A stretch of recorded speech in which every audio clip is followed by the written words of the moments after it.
Olá, boa tarde, quase boa noite, eu sou o jornalista Cefas Carvalho e estamos começando, depois do Carnaval, mais uma edição do programa Conversa de Botequim. Você sabe, toda sexta-feira, no Bardalos Comida e Arte, no Centro de Natal, ao vivo pela minha página no Facebook, hoje excepcionalmente também pelo Instagram, vou falar sobre isso daqui a pouco, sempre uma entrevista com alguém que faz a cultura, faz a arte, enfim, faz um pouco de Natal e do Rio Grande do Norte. E como você pode perceber, aqui do meu lado hoje tenho a honra, a alegria de ter como convidado o médico, escritor, artista plástico, letrista de música e Aperi Araújo, a quem vou saudar. Doutor Aperi Araújo, boa noite, bem-vindo ao Conversa de Botequim. Bom fim de tarde. Bom fim de tarde, exatamente. Vamos entrar à noite. É um prazer estar aqui atendendo a seu convite, para a gente conversar um pouco sobre a arte, já que o Bardalos é o templo da arte e da comida, no bom sentido, também no mal. A gente vai conversar sobre isso e contar um pouco da história de como apareceram os movimentos culturais daqui, que eu acompanhei desde a vanguarda, o Grupo 10, a Poesia Concreta, tudo eu participei.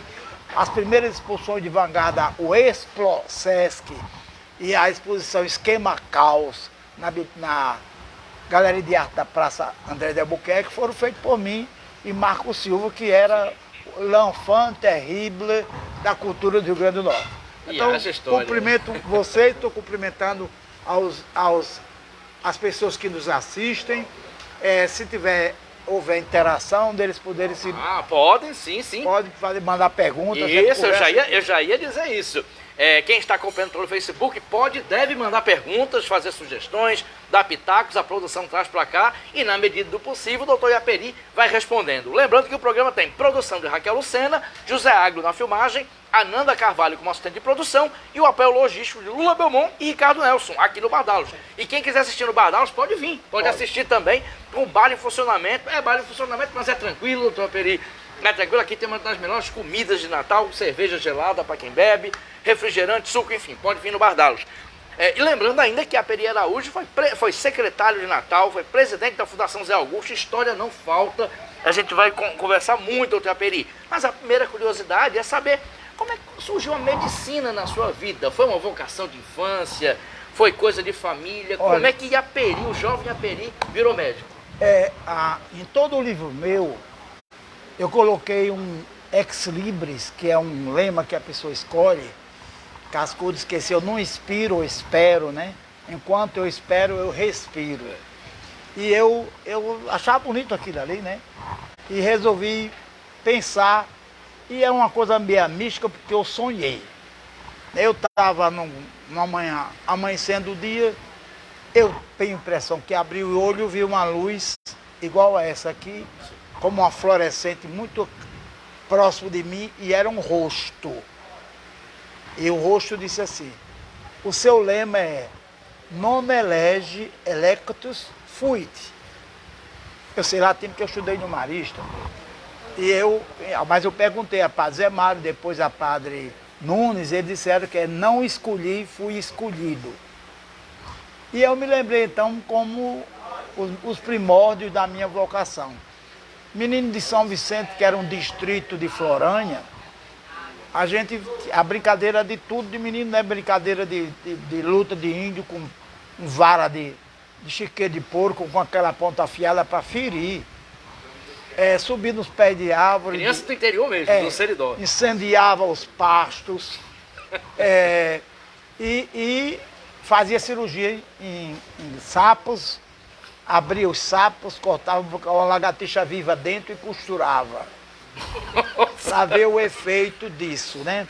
Pegava os gatinhos do vizinho que enchiam o saco quando estavam no cio, porque as vozes não eram afinadas e não cantavam nenhuma música que a gente entendia. Era miau, miau, miau. E amarrava 7 tiros no rabo do gato e acendia, que era aquela bomba que dá 7 tiros. Então o gato ele pulava 7 vezes e desembestava isso aí. Escondido de mamãe, claro, que era o poder moderador e punitivo, principalmente punitivo. E Claro que eu era o chefe da tribo, dos 12, eu era o chefe, que eu sou o oitavo, eu que comandava toda a ruindade. 12 filhos. Mas eu que era o oitavo, comandava toda a ruindade. Ao ponto de mamãe chegar e dizer, quem quebrou toda a minha louça? Você. Aí lavava, apanhava, porque eu ficava calado, ela batendo, né? Chinelo, cinturão, uma varetinha e eu calado. Aí ela dizia, aí aquilo incomodava, ela dizia, para chorar. Aí eu não chorava. Aí quando era que eu chorava, dizia, não chora, eu chorava. Aí eu digo a todo mundo que eu tinha 7 anos, mamãe tinha 32 e eu consegui dobrar ela. Porque ela, não faça isso, o que derrama esse copo, eu derramava. Apanhava, botava com água, não derrama, eu derramava. Aí ela apanhava. Ao ponto de dizer, pronto, cansei, eu não vou matar de bater. Saiu, eu ganhei. Ganhou. Pois bem, aí eu sempre dizia, eu vou ser médico, mas tu sabe lá o que é médico, abestalhado? Na cidade não tinha médico, nunca apareceu um médico na minha cidade, nunca. Apareceu sim no dia quando eu nasci, que não houve complicação, eu era o oitavo já nascia, só dava um espirro, o menino nascia. Doutor Ramalho, que era o pai de Dona Aida Cortez Pereira, ele apareceu por lá, vim de Florânia e foi lá. Papai era o chefe político, depois eu conto a história da chefia política de papai. E cadê sua esposa? Não, ela está tendo um menino aí, ele foi lá, ajudou, e por isso que eu fui batizado, ele, meu padrinho, e madrinha Odete, minha madrinha de batismo. Mas a história de papai ser chefe político é o seguinte, São Vicente, como toda tribo, derivado dos chucurus, que é os índios tapuia do Seridó, tanto é que o primitivo nome era Luísa, que era uma índia velha que chegou até depois da libertação da escravatura, ela morava num lugar chamado Saco. Saco é um recanto de uma serra, onde tem uma furna e tem os rituais indígenas, tem pinturas rupestres, e era chamada de Luísa. Isso tudo em Florânia, no atual território de Florânia. No atual território de Florânia. Você era uma vila de Florânia. Sim. E ali, como toda a tribo, tinha um chefe, que era o mais velho, era o ancião, a quem não tinha... Papai foi o primeiro subprefeito, que criaram uma subprefeitura que São Vicente passou de vila para distrito. Sim. Papai foi subprefeito de de Zé Sérgio, Zé Rego, que é o pai de João de Paula Rego, etc. E foi vice-prefeito de Florânia, quem conhece São Vicente, na administração de Dona Santa Laurentina, que foi uma das primeiras mulheres a ser prefeita aqui no Rio Grande do Norte.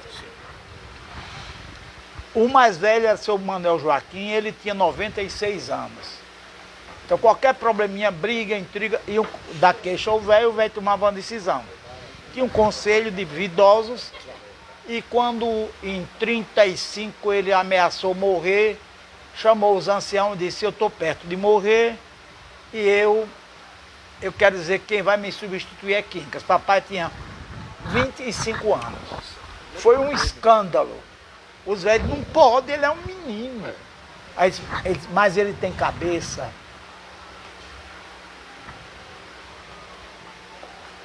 E é verdade, papai só tinha um primário, né? Papai sempre foi comerciante, sempre teve as fazendas da gente, sempre foi comerciante, montou uma empresa de construção de estradas, fazia pontes e asfaltava. Tudo autodidata? Tudo autodidata. Lógico que a empresa tinha os engenheiros, sim, ele era o dono, ele tratava, sim, no pé de igualdade. E papai era uma pessoa que tinha muita vivência. Ele nunca tinha saído de São Vicente também, não. Ele tinha sim, porque a loja dele era uma filial das Paulistas de Pernambuco, ele ia habitualmente a Recife. E quando mamãe dizia, olha, naquele tempo botava um papel no chão, riscava o pé do menino, botava Iara, sandália preta. Aí papai, aquele papel no bolso chegava eu quero uma sandália preta para esse tamanho. Aí para mim não botava nada, porque papai trazia livro. Você vê o sentido que ele tinha do caminho de cada um. Então eu li Branca Neve e Sete Anões, eu li Pequeno Polegar, Pequena Sereia, do original, não de Disney. Disney, ele simplificou para isso, fazer é uma versão, filmes, é uma versão. Mas a versão original é sempre mais forte. Pronto, pesada, de Rasmussen, de Christensen, tudo eu li. E papai, mais inteligente ainda, à medida que eu fui se tornando adulto, ele trazia livros mais pesados, entendeu? Mais fiéis, Apanhador do Campo de Centeio, outros livros, Walt Whitman, poesia muito pouco, Mark Twain. Então eu lia muito isso. E ele descobriu que era isso que me deixava quieto. Senão eu estava fazendo danação. Então a mamãe chegava e dizia, o que é que houve aqui? Já sei que foi você, vai castigo. Se eu fosse dar queixa do irmão, ela não ouvia. Apesar de dizerem as mais línguas que eu era o predileto dela. Quem mais gosta é você, porque você apanha. Eu digo, então não quero esse gosto não. Quero outro. Pois bem, aí o que acontece? Eu sempre dizia que ia ser médico, sem nunca ter visto médico. Quando mamãe, que era formada em pedagogia, formou-se aqui na escola normal, e o governador Rafael Fernandes Interventor inaugurou uma escola vizinho à nossa casa, chamada Grupo Escolar Professor Vale de Miranda, que era um farmacêutico português que veio morar em Natal, não sei porquê, e ele foi quem incentivou Januário Cico a fazer a primeira faculdade em 1922, faculdade de farmácia com PH, depois farmácia com PH e odontologia, que durou 2 anos e formou 2 farmacêuticos. Ninguém nem queria. Para que aquilo? Se existia sem a história, acabado, diploma de jornalista, o pessoal, não sei por que então, para que diploma, se todo mundo escreve é jornalista? Mamãe sentia, por exemplo, o meu irmão mais velho, Aponã, ele estava mais distante, não da idade, porque papai era um bom planejador da família. Os 4 primeiros filhos foi um por ano. Os 4 segundos filhos foi um de cada 2 anos. E os outros 4 foi um cada 3 anos. Nossa, quase matemático. Recentemente que eu notei, eu comecei a fazer a história sobre papai, quinca, centenário, aí esse rapaz é interessante, vou ver a distância. Os 4 primeiros foi de 1 ano, 2 anos, 3 anos. Deu 12 filhos. Até a primeira, que é filha dele, do namorado, papai era avançado até nisso. Em 35 ele engravidou uma prima. Nossa. Não casou. Ela teve a filha, que é minha irmã, chamada Ilka. Ele não conhecia mamãe, conheceu mamãe, já tinha a filha. E eu me lembrei de Catarina da Áustria, que foi mãe de Dom Sebastião de Portugal, que para assumir o trono de Espanha entregou Dom Sebastião, o filho dela, a mãe dela, Catarina, da Áustria, para criar, e foi para Portugal, abandonou. Assim fez a mãe de minha irmã, com 3 meses deu para minha avó e foi embora para o Rio, porque tinha umas tias dela para lá. Por quê? Para não ficar falada numa cidade desse tamanho. O que acontece? Papai, para batizar, ela teve que registrou com o filho dele, Joaquim, com a mãe dele, Marcionila. Então minha irmã oficialmente é filha de papai, que é a mãe dele. Nossa. Logo depois ele casou com mamãe, aí disse, eu vou mudar. Como ele mandava, chegou no cartório, eu quero que bote agora outro registro de filho minha com minha esposa, Milka. Foi feito. E quando minha irmã completou 18 anos, disse, eu quero ir embora para o Rio, para minha mãe. Aí ele, vou lhe dar um presente. Foi no cartório e disse, faça agora outro. Filho meu com a mãe dela. E deu a ela, 18 anos, ela foi embora para o Rio. Nossa. Mas mamãe era uma pessoa muito, apesar de ser muito valente, era uma pessoa muito dócil. Ela aceitava isso. E ela criou minha irmã, que não era filho dela, como se filha fora. Ao ponto de nós, os menores, sabemos somente, quando eu tinha 18 anos, eu soube que ele não era minha irmã legítima. Porque não era dito, e mamãe não discriminava de jeito nenhum. Não era dito lá em casa. Papai tinha outros irmãos que sempre tiveram filhos bastardos. E ele teve 2 de uma dama da Casa da Luz Vermelha, chamada Rita Pilenga. E Rita Pilenga não quis, jogou para ele, mas ele não dava o direito dele sentarem à mesa para comer, não. Não tinha um quarto, mas nós fizemos um quarto no fundo do quintal para eles dormirem, era um rapaz e uma moça, e nunca aceitaram, sabe? Se você está sabendo, levanta-se daí, não é seu lugar não, vai lá para dentro comer na cozinha. Olha, era uma outra época, né, É. Yaperi? Assim, pra gente contextualizar, era outra época, né? Aí veja, quando meu irmão chegou para o ginásio, mamãe mandou para Natal, ele veio ficou morar na casa do estudante. Aí depois morou aí Currais Novos tinha ginásio, mamãe migrou com a família toda para Currais Novos, Então foi a família para o toda. pessoal fazer ginásio. Eu estava no primário ainda, minha mãe foi que me tirou as orelhas de asno, me desasnou, ela me deu 5 anos de idade, eu lia e escrevia, e eu estava no último ano do primário, depois de mim ainda tinha mais 4. Aí fomos para Currais Novos, moramos em Currais Novos, mamãe foi ensinar no Grupo Escolar Capitão Galvão. Eu terminei o ginásio, o primário e lá e parece que ela gostava mesmo de mim, que quando eu fui para ginásio, ela veio para Natal. A gente foi morar na Rua Potengi, 640, hoje é uma casa, era uma casa da boutique de Antônio Gentil, era de esquina com Afonso Pena em frente ao CCAB. Ali no CCAB era o estádio Maria Lamas Farache, quando nós fomos morar ali. E a gente fica... Você tinha quantos anos, Yaperi? Uns 10 ou 11. 10 ou 11. Era. Eu estudava no Colégio 7 de Setembro. Eu fui para o Colégio Augusto Severo, é a maior honra e distinção que eu tenho é ter estudado.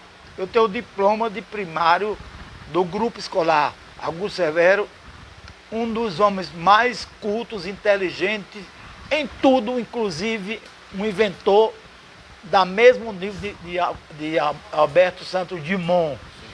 Ele inventou dirigibilidade, inventou muita coisa. E depois eu fui para o 7 de setembro. Eu sempre estudei em colégio particular. Papai não tinha como bancar 12 filhos de colégio particular. A maioria era no público e eu era particular, mas eu me candidatava a uma bolsa do MEC e era 100%. Eu fui do 7 de setembro, depois mamãe mudou-se para a Rua Sul, eu fui ali para o Marista. E depois, quando chegou na última série do científico, eu tinha o quê? Tinha 16 anos. Aí papai chamou, eu tinha um primo chamado Neymarinho, um primo, que trabalhava no Diário de Natal. Ele era do INSS, também trabalhava no Diário de Natal, era repórter policial. Papai disse, Ney, arranje um emprego no Diário para Yaperi, eles vão falar com o seu Alves. Aí no outro dia, ele disse, seu Alves disse, podia mandar aqui. Chegou lá, seu Alves sentou, muito educado, não é mais com a cara desse tamanho. Aí ele disse, eu vou lhe deixar como revisor. Você faz científico, então o último ano de científico vai ser revisor. Não, eu estava no segundo ano de científico, 15 anos. E eu escrevi um caderno do jornal chamado Segundo Caderno. Eu aqui era editor. E ele me colocou numa coisa que eu não tinha capacidade de exercer, mas ele sabia que eu tinha. Eu fui editor nacional e internacional com 15 anos de idade do Diário de Natal. Nossa. Naquele tempo era teletipo.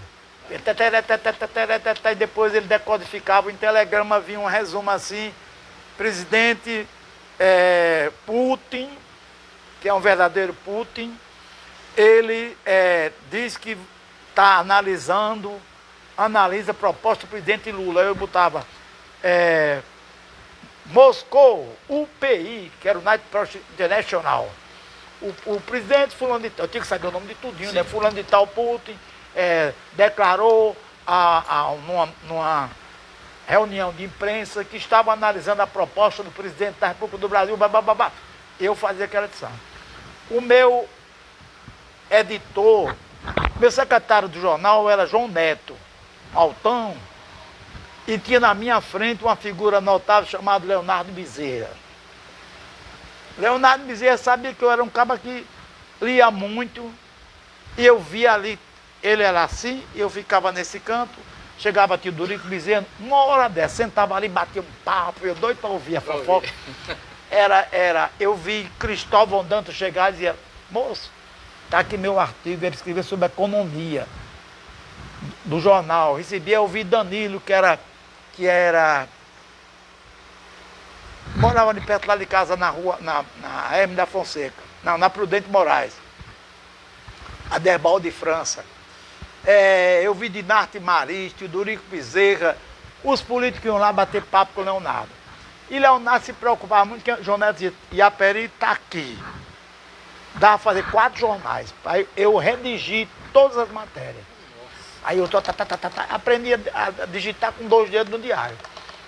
Aí quando chegava uma hora dessa, aí Leonardo, só tinha eu e Leonardo lá. Aí o Leonardo dizia, Peri, me dê esses papéis aqui. O seu... Aí disse, olha, isso aqui não redija não. E tirava 80%. Aí eu ficava feliz. Leonardo, todo mundo sabe que ele tinha formação de esquerda, né? Comunista, foi do Partido Comunista, do antigo. Ele nunca me aliciou. Nunca me aliciou. Entendeu? Nem eu sabia que ele era comunista, né?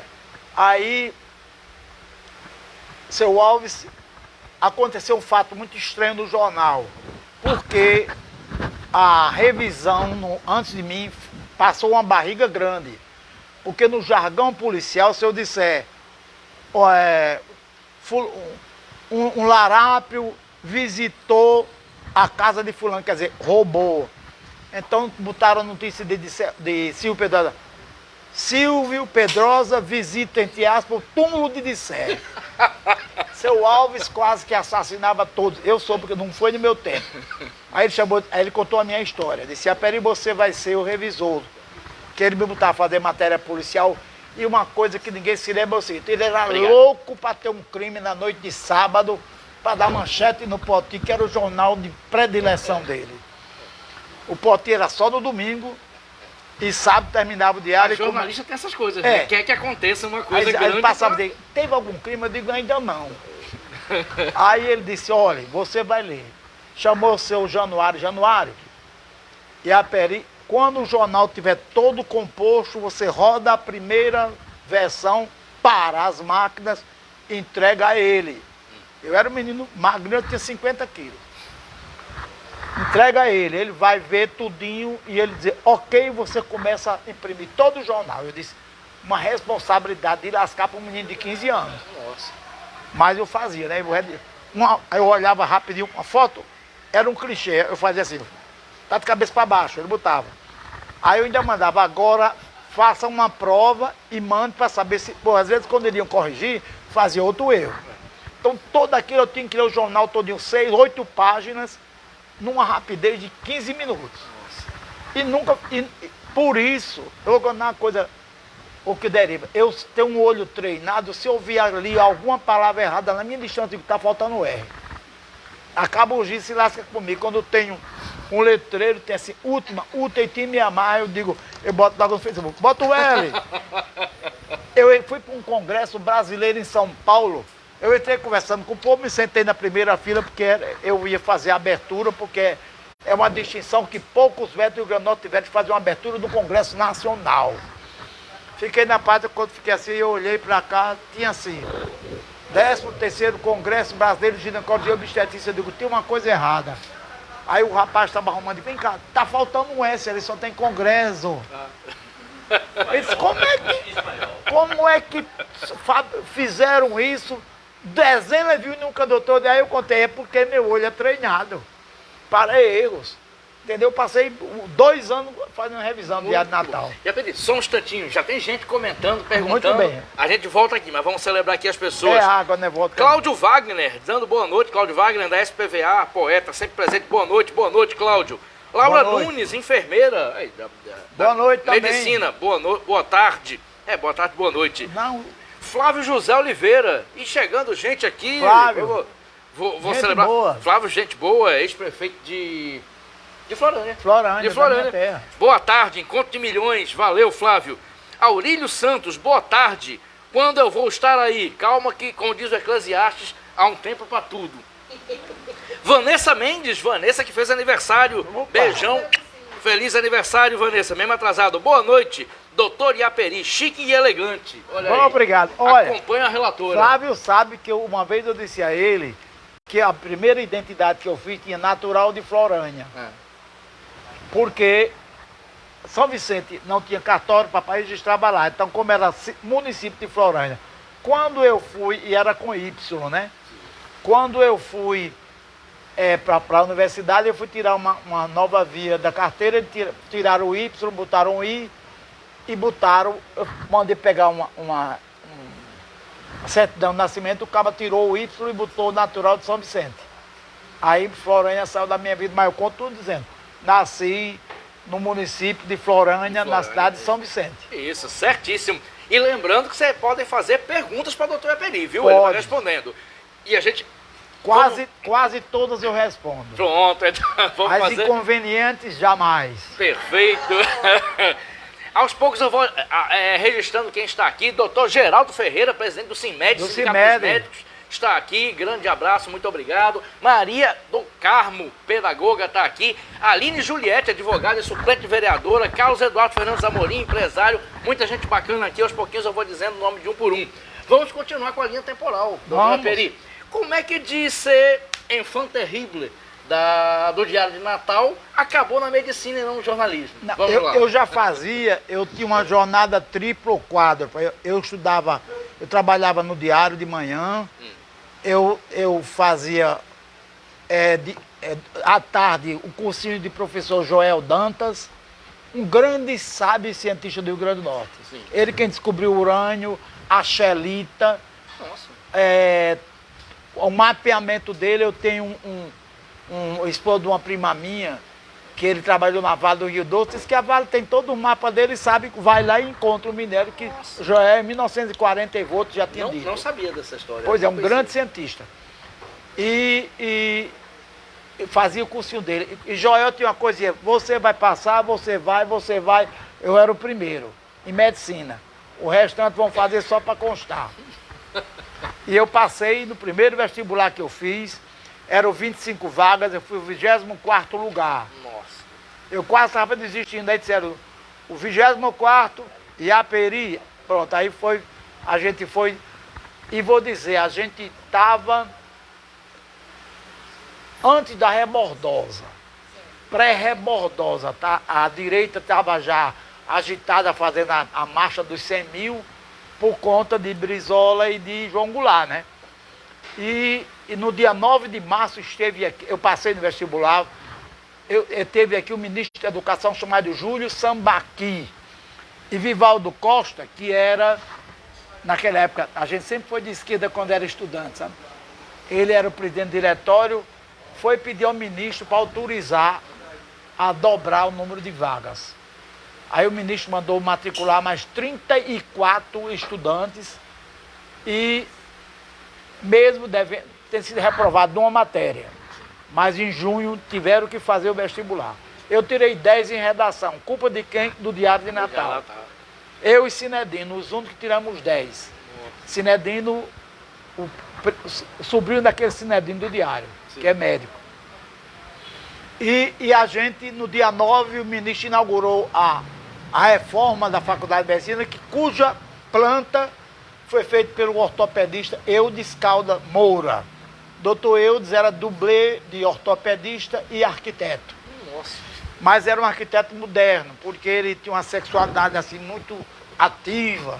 Já é uma inconveniência, ainda bem que a família toda morreu. Pois bem, ele projetou o hospital da polícia e queria que não tivesse separação de sexo nos banheiros nem nos quartos de dormir. Nossa! Então dormiam os médicos com as enfermeiras no mesmo ambiente e no banheiro era unissex. E o médico fazia cocô, uma paciente, uma enfermeira tomava banho. Isso nos anos 60. Por aí. Por aí. E foi inaugurada a obra, mas foi muito podada a querer fazer banheiro para os estudantes de medicina unissex. E Vivaldo aproveitou e pediu ao ministro para ele aumentar vagas e ele, inclusive, assinou um aumento de verba para ampliar a faculdade e atender esses 34 alunos mais. No final de todo, não foram 34, uns já tinham passado, Ney Fonseca tinha passado em primeiro lugar em medicina do Recife, preferiu o Recife, e outros tinham em outros estados, ficou, a minha turma terminou com 58 alunos, que todas tinham sido 20, a minha passou para 58, porque ainda teve 2 que foram reprovados, 3, foram 61. Sim. Dia 9, no dia 31, no dia 1º de abril de 64, a gente estava em aula de anatomia, doutor Irã Diogo Fernandes, chegou Arruda Fialho, chegou Ginane, chegou Maria Lali Carneiro, que era a turma da vanguarda política, né? Porque não era filiada a Partido Comunista, nenhum estava tramando contra o governo. Eles simplesmente, eles trabalharam nas campanhas de educação popular e participaram do CPC da UNE, que era João Grilo, a peça dele, não sei o que de Flores. Tem uma também que foi encenada aqui, inclusive a Arruda foi ator principal, Fialho. Sim. Pai de Carlos Fialho. Sim. E chegaram e disseram, olha, a gente veio convocar os estudantes, doutor Irã dá licença, porque está havendo movimento militar aqui, e cercaram a prefeitura e a gente quer transformar no Palácio da Legalidade. Tinha muito milico da minha turma que eram militares, mas militar baixo, sargento, soldado. Sim. Ele nem estava para o lado de lá, nem para o lado de cá, né? Foi aproveitar e foram embora passar o dia folgado em casa. Aí eu com meu colega de 10 anos de estudo, que era Laíri Rosado, eu digo, Laíri, vamos embora. Em medicina tem uma coisa interessante, o corredor lá em cima tem uns armários, cada um ganha quando passa vestibular uma chave, para guardar camisa, camiseta, sujar uma calça, uma bermuda, um livro que eram volumosos, e cada um tinha a sua chave. Aí subimos na carreira, abrimos, tiramos as coisas do cada um, chegamos lá, não tinha uma carona, todo mundo subiu. Aí saímos andando da faculdade, chegamos ali onde hoje é o edifício Cidade Alta, que é em frente ao Nordestão da Deodoro, era a antiga ABB, era o DCE. Estava cheio de estudantes, eu já publiquei no Diário de Natal essa história. O título é Saiam Todos, o DCE está cercado. Aí chegamos, ficamos lá, a turma ficou só batendo papo, bebendo, conversando, uma radiola enorme de pé de palito, e a gente rodando o dial, só chiado. Aí, quando tinha uma emissora tocando, só dobrado. Aí lá na frente, contando a rádio, Mairenque Veiga. Aí tava a Brizola, aí a lenha era só ganhando, né? Não estava perdendo de nada, e a gente crente que estava. Quando a gente estava todo mundo assim, escutando, sentado no chão, escutando, entrou um oficialzinho do Exército, aspirante, e disse, saiam todos, o DCE está cercado. Aí saímos, né? Eu saí por aí, também não trocaram ninguém, o pessoal ficou lá. Sim. Mandaram ir para outro canto, que lá a residência era lá também, residência universitária, ou não sei se trancaram, ou eles mandaram para o quarto, ele não sabia também. E a gente saiu pela Deodoro, até depois do hospital infantil, tem uma casa que tem o nome, Igreja Nova Apostólica. Isso, exatamente. É a casa do tio de Laíri, que é casado casou com a irmã, com a tia do pai dele, que Laíri não é filho dos numerados, ele é neto dos numerados. Isso. Porque o pai dele é dos primeiros. Exatamente, é. O pai não, o avô. Aí morreu, aí foi criado por um daqueles. Aí, doutor Aldo Fernandes era casado com a 8ª, ela morreu, ele casou com a 7ª, mais velha do que a mulher. Nossa. Então era a casa dele, lá eles vamos embora entrar na casa. E Laíri é ex-deputado federal. Casado com Sandra Rosado. Ela sim, ela é filha de Van, que foi deputado federal também. E tinha uma placa bem grande, consulado do Chile. Eu digo, vamos entrar. Então ninguém sabe que eu fui exilado, entre aspas, no consulado do Chile. Depois o negócio sumiu, as coisas foram nebulosas, eu fui vice-presidente do DCE, respondi uns 10 inquéritos policial militar, eu fui indiciado em todos eles, eu fui absolvido em todos eles. Andei pela primeira vez de avião, eu com Zé Bezerra Marinho, que era da esquerda mesmo, mas era esquerda quieta, né? A gente teve pouca gente daqui que fugiu, que se entrou na esquerda armada, né? Emanuel Bezerra, Gessino, que já morreu, sim, que também se bandeou para lá e fez a coisa mais feia que eu vi, apareceu na televisão, mascando a maçã, disse, eu estou renegando tudo da esquerda. Eu acho que a salvação do Brasil é o governo militar. Aí por isso que eles bateram nele, que também é um amigo. Ninguém queira estar no coro de quem apanhou e que sofreu a tortura que sofreram. Aí eu fui para ser indiciado na auditoria militar, que é do Cais do Apolo. Apolo não merecia isso. E a gente foi de avião, né? Marinho com o pé engessado e eu fui. Mas eu juro a você, passou uma fumaça, eu não me lembro nada. A única coisa, nem se me perguntaram nada. Nossa. Que eu me lembro, eu estava sentado assim, e a minha impressão é que a tribuna era uma coisa muito alta. E lá em cima estava o militar tudo cheio de medalha de estrela. Não sei o que aconteceu. Eu sei que eu fui absolvido, né? E recorreu. O advogado da gente era Varela Barca, e o advogado de Recife era a fabulosa doutora Messia Albuquerque. Messia não cobrou nada, ela enfrentava o militar com a força de uma generala. Não era generala, que ela tinha poder da palavra e poder da lei. Nossa. Porque tudo aquilo, aquela ditadura militar foi em cima de quebra da lei, quebra da Constituição. Mesmo a Constituição otorgada por Castelo Branco, não valia nada, era o papel. E por conta disso, eu fui preso dentro da reitoria. Dr. Noff tinha ódio à esquerda e ódio à comunista. Geraldo Batista era meu chefe na editora universitária, que eu recebi uma bolsa de estudante para fazer capa. Fiz a capa de um livro de Cascudo Tudo, inclusive com a orelha de um livro de Cascudo. Geraldo disse, faça a orelha para compor, eu fiz. E o que eu tenho aqui? Eu tinha 20 anos, 21 anos. Aí, Geraldo, eu estava lá dentro, fim da tarde, às 5 horas, chegou Geraldo, assim, muito pálido, dizia, Peri, tem um pessoal da Polícia Federal que quer falar com você. Nossa. Aí eu disse, tá, pois não, ajeitei as coisas, peguei minha bastinha assim, cheguei lá, depois não, ele disse, não, o general quer falar com o senhor, o general Duque Estrada. Não sei o que tem, nem vou perguntar, eles vão responder. Tá bom. Saí, pegaram uma rural velha, em frente à reitoria, e foram para a banda do Aeroclube. Aí Geraldo, essa fase eu não conhecia, que eu não estava mais lá, Geraldo disse, foi o gabinete do reitor, doutor Noff, do que era? A Polícia Federal veio e levou Iaperi preso. Ele disse, aonde? Na editora universitária. Ele disse, mande chamar Genário. Eu quero que ele vá falar com o general de que eu não admito que ele mandar qualquer funcionário dele invadir a reitoria e prender um estudante. Eu não aceito. E seu Genário foi, mas não valeu, porque eu estava numa quinta-feira, hoje é sexta, né? Uma quinta-feira, eu cheguei lá, entraram até o pórtico de entrada 16, pode descer. Eu disse, também não revistaram nada, eu estava com uma bolsa na mão de livro, de papel.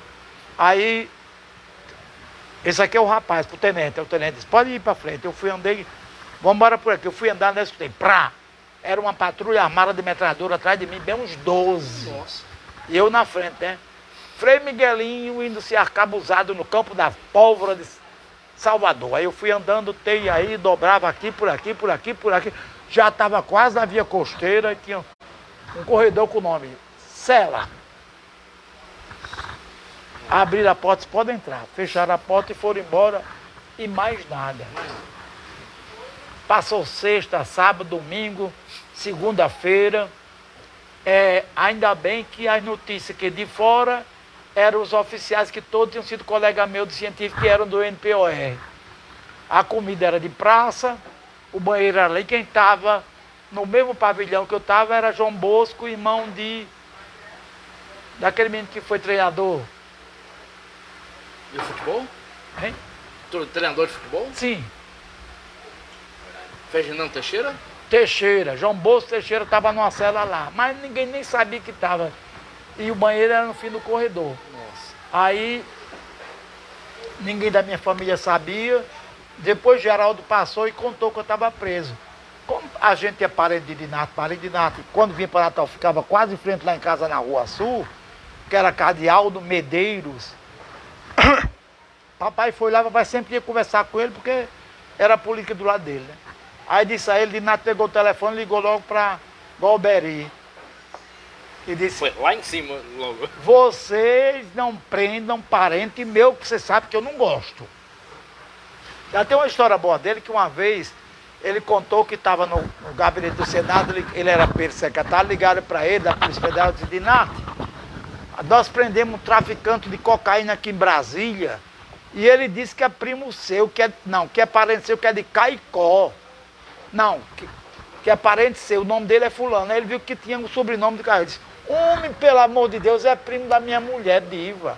Faça isso, não solta esse homem, você quer que eu apanhe. Diva é braba. Aí botou a mão no microfone, no telefone e disse, eu não posso deixar que prenda um cabra de Caicó. Nem conheço. Doutor Aperi, deixa eu só um monte de gente Vamos aqui. dizer. Mas registrar aqui as presenças do doutor Sebastião Campos, Já vi. Dônica Mônica Lopes e doutora Marcianina. Doutora Mônica Lopes e doutora Marcianina. Aqui no Bardalos, bem-vindo, tem mais gente aqui. Mirabô, músico Mirabô estava aqui, não sei se foi embora, se está aqui dentro. Grande abraço para Mirabô Dantas, um dos maiores músicos e cantores do Rio Grande do Norte. E foi meu parceiro. Foi seu parceiro, isso, a gente vai falar Tem música. Tem muito assunto ainda, doutor Aperi. Nossa, vai falar de letra de música, São de livro. 17 programas. Nossa. Eu fiz as contas. E aqui, Fernando Albuquerque, empresário e marido e o grande amor de Deusa do Forró. Um abraço para você, Cefas, e para o doutor Iaperi. Histórias maravilhosas do Rio Grande do Norte, memória viva. Obrigado. Aí, Fernando, valeu. Sérgio Lima. Sérgio Lima tem uma pergunta aqui que eu também tenho. E os tempos da Fundação Zé Augusto? Já. Tá longe, rapaz. Tá, Fundação Zé Augusto foi em 98, eu já estou em 68. Mas vai responder. Vai responder. Geraldo Carvalho, Geraldinho, lá em Brasília, um dos maiores músicos e cantores do Rio Grande do Norte. Sim. Só riqueza esse momento.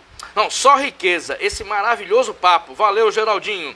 E o Flávio José Oliveira de novo. Doutor de Aperi é um homem brilhante do Seridó. Acompanha o relator.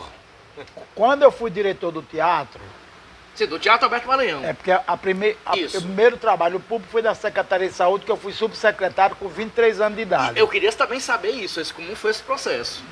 Eu terminei medicina, fui para a atual FUNASA, que era a Fundação CESP, que eu soube que acabaram a Fundação CESP. Sim. Se existia uma empresa, uma repartição que funcionasse no Brasil, chamava-se Fundação CESP.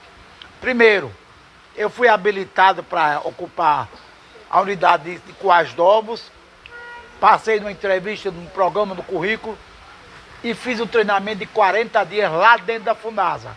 A burocracia daqui é a seguinte, a entrada, você assina o ponto, pode ser rei, assina.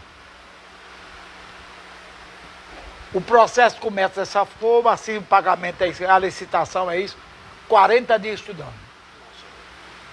Aí eu fui para Coais Novos, eu era o único médico do posto e era o chefe. Então, Coais Novos dista 18 km de São Centro, que é a minha terra, quem tem casa e sítio lá. Se eu fosse no SAP, que lá era de segunda a sexta, para São Vicente eu fazia um telegrama como comunicado para Natal. Estou em São Vicente. Sim. Porque era a burocracia. Sim. Naquele tempo não tinha computador e não tinha prestação de conta eletrônica. O que acontece? Então você pegava um cheque, botava um carbono com duas faces e botava um papel ofício e digitava o valor. Eu assinava com o carbono. Sim. O carbono, o cheque ficava aqui positiva e no verso negativa. Isso, exatamente. Se alguém rasurasse aqui, não podia rasurar aqui, porque era mela danada.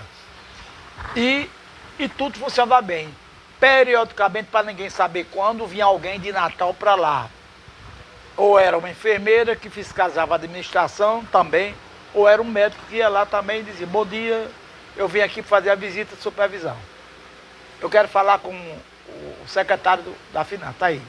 Então ele ficava lá, mostrava tudo e dizia, eu quero o saldo do banco agora, para saber se bate. E batia. Aí chegava lá, doutor, tudo bem com o senhor, como é que vai? Estava vendo e estava olhando, né? Aí não diziam nada. Uma semana depois vi um papel. No ambulatório, no consultório do médico tinha uma vassoura atrás da porta, não é lugar de guardar a vassoura. Nossa. E tinha uma coisa que eu fazia, tem uma cadeira do paciente amarrada na pia, que a pia era em frente a mim, e a cadeira ficava aqui. E eu amarrava no sifão com a atadura, porque o povo tinha mania de dizer, eu vou falar como a gente falava lá, né? Sim. Até tem umas locutoras das emissoras daqui que falam igual. Como é o nome do senhor? Seu Antônio Pereira da Silva. Quantos anos o senhor tem? Era o último tom, era alto. E eu fiz pós-graduação no Crutaco de Santa Cruz. E Dona Maria do Carmo, o que é que tem para o almoço hoje? Se não fosse assim, ela não entendia. Aí eu dizia, o senhor está ouvindo? Tô. Acha puxar a cadeira. Daí encostava assim, como de vovó, tete a tete, tete a tete, falava e ainda se debruçava em cima da mesa, falava na cara da gente, é gripado. Eu não ia usar máscara. Aí eu amarrava lá no sifão da pia e eles puxavam a cadeira, não vai não, fique aí que eu tô ouvindo. Aí eu recebi uma reprimenda que eu amarrei a carteira. Pois bem, depois que eu terminei, eu fui fazer cirurgia plástica no Rio. Porque era parecido com o que eu fazia. Passei em doutor Pitangui, fui lá na Beneficência Portuguesa, que doutor Assunção de Macedo, que é de Santana do Matos. Sim. Era chefe do serviço. Eu comecei por ali olhando. Antes de completar um mês, papai ligou e disse, olha, Cortez Pereira assumiu o governo, ele quer que você venha para a Secretaria de Saúde para ser o chefe do Planejamento e Administração de Saúde. Eu, como eu estava ali, rapaz, esse negócio de cirurgia plástica é só para embelezar a dondoca. Você não sabe quantas atrizes de Hollywood eu encontrei na clínica do doutor Ivo Pitangui. Nossa. Agora a gente era proibido dizer nem bom dia. E falar lá fora era queimado, porque ela dizia, se isso vazar minha presença aqui, não podia vazar. Eu vou lhe sujar lá fora. Então, digo, só para isso, não serve para servir ao povo. Vou para Natal. Cheguei em Natal, entrei da secretaria, Cortez Pereira me chamou porque ele dialogava, a Secretaria de Saúde, o diálogo dele era comigo. Doutor Genibaldo era o secretário, mas ele deixava o doutor Genibaldo administrar. Porque Cortez sempre tinha novidades e ele achava que o Genibaldo não gostava muito de novidade em saúde, não. Aí, eu Cortez disse, você vai para Sudene do Recife, passar 4 meses fazendo um curso de Administração e Planejamento de Saúde. Só um parênteses, doutor Beto. Cortez Pereira era à frente do tempo dele, né? Sempre era um foi. político diferenciado. Ele quase que era caçado porque um dia teve vontade dele chamar os violeiros para tocar o hino nacional, achando a bandeira nacional todo dia. E os violeiros tocando. Aí depois fizeram um cordel em homenagem ao contrário, ela nunca foi tão e lindamente homenageada pelo povo quanto quando os violeiros tocaram viola o hino nacional. Eu imagino. Aí eu fiquei no Recife 4 meses, eu saía daqui segunda-feira, 5 da manhã, 8 horas eu estava entrando na Sudene, ficava 8 horas trabalhando com a máquina de somar, custo de uma vacina. Aí a vacina, o preço do mercado é tanto, a funcionária gasta tantos minutos, o minuto dela custa tanto, um algodão equivale a 1/100 do pacote de algodão, custa tanto, 1/100 é tanto, e fazer isso tudinho para a gente aprender o que era custo e o que era planejamento de saúde. Eu voltei, fiquei na maternidade, fazendo a residência que eu tinha começado e não tinha terminado. Sim. Mas acabou eu deixando a residência, porque em 73 houve concurso para professor, e eu fiz o concurso e passei entre os primeiros, disputando com meus professores que estavam lá há muito tempo, que tinham entrado sem concurso. Fiquei lá como professor,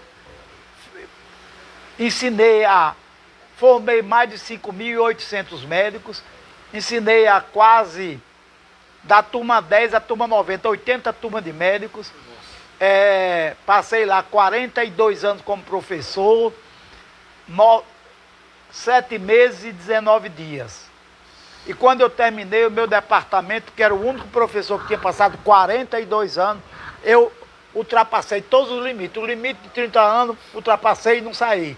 35 anos eu não quis sair. 70 anos eu não quis sair e botar para fora. Disse, não pode. O MEC ameaçou não repassar o dinheiro de pagar os professores se eu continuasse. Juro! Aí eu tive que sair.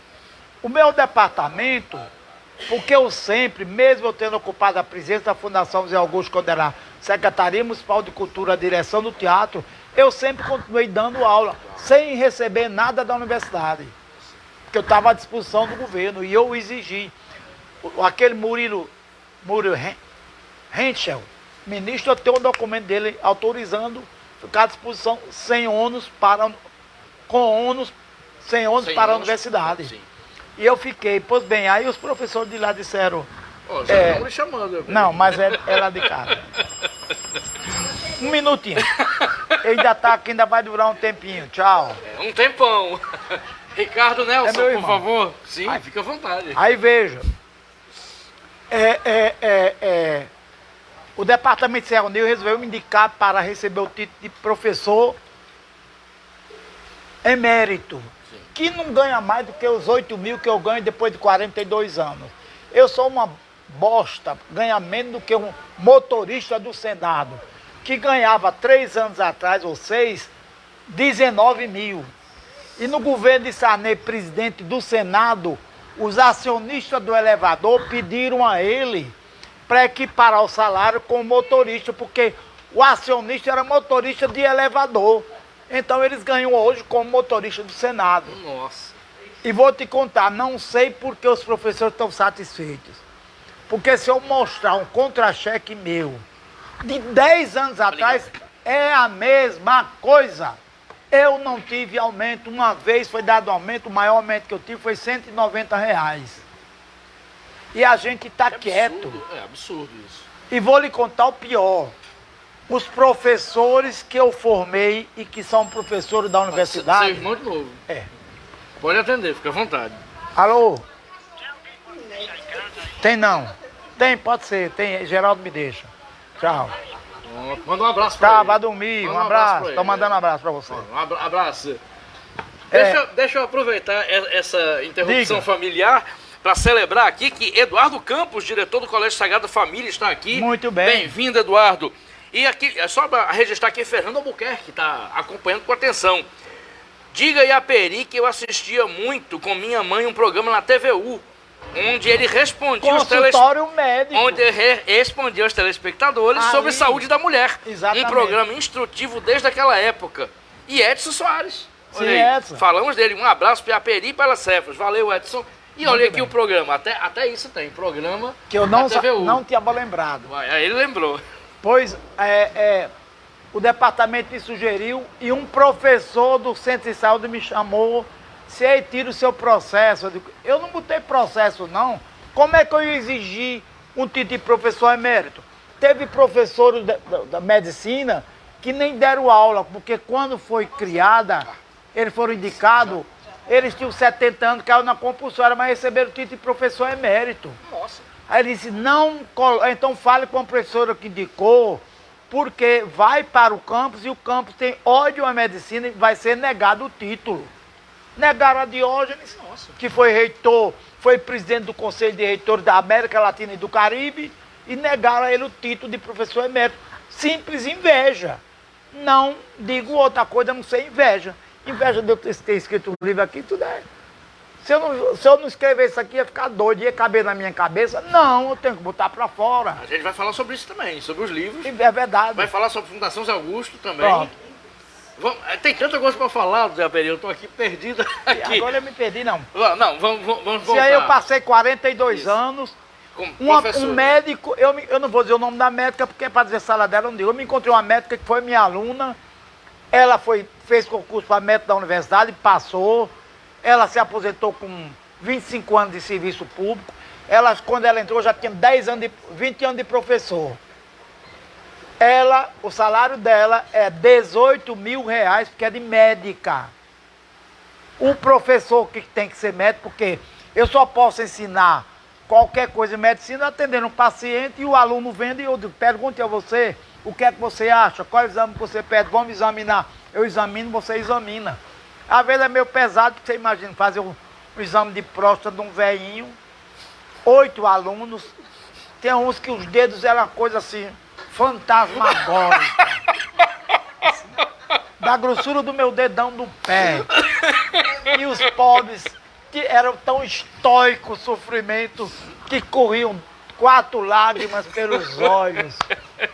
Aí eu me lembro que um menino lá de Antônio Martins disse a mim que chegou um médico novo lá e tinha uma família que o velhinho de 70 anos confessava ao amigo de infância que morava no sítio que ele tinha um problema da urina, tinha dificuldade. Aí ele disse, olha, chegou um médico da cidade e eu procurei saber, ele sabe o que é próstata, eu vou levar para examinar.